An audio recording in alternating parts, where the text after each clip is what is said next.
Good morning students. आपकी class में part 3 नादान दोस्त चल रहा था।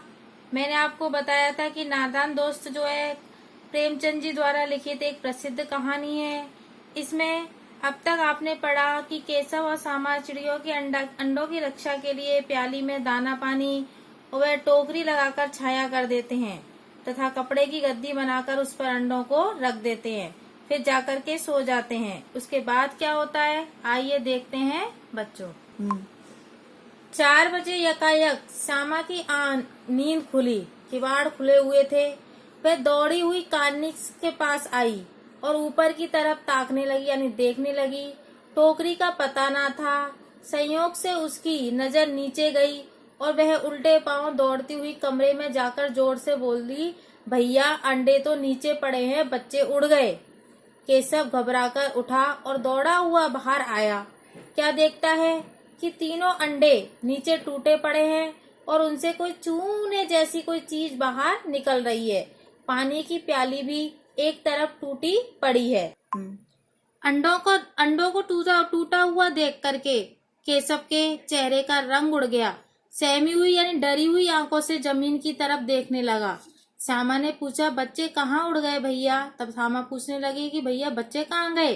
केशव ने करुण स्वर से कहा, अंडे तो फूट गए। श्यामा बोली, और बच्चे कहाँ गए? केशव, तेरे सर में देखती नहीं अंडों में से उजला उजला पानी निकल आया है, वही तो 2-4 दिन में बच्चे बन जाते। माँ ने सोटी हाथ में लिए हुए पूछा यानी डंडा हाथ में लिए हुए पूछा, तुम दोनों वहां धूप में क्या कर रहे हो? श्यामा बोली, अम्मा जी चिड़िया के अंडे टूट पड़े हैं। माँ ने आकर टूटे हुए अंडों को देखा और गुस्से से बोली, तुम लोगों ने अंडों को छुआ होगा। अब तो श्यामा को भैया पर जरा भी तरस ना आया। उसी ने शायद अंडों को इस तरह रख दिया कि वह नीचे गिर पड़े। इसकी उसे सजा मिलनी चाहिए। बोली, इन्होंने अंडों को छेड़ा था यानी केशव ने अंडों को छेड़ा था। माँ से बोली श्यामा ने केशव से पूछा, क्यों रे? केशव भीगी बिल्ली से बना हुआ खड़ा रहा और माँ तू वहां पहुंचा कैसे? माँ से कि तू वहां पहुंचा कैसे? श्यामा बोली, चौकी पर स्टूल रखकर चढ़ गए थे अम्मा जी ये तो केशव बोला, तो स्टूल थामे तो तू ही खड़ी थी। श्यामा बोली, तुम्ही ने तो कहा था इसलिए मैंने स्टूल पकड़ा हुआ था।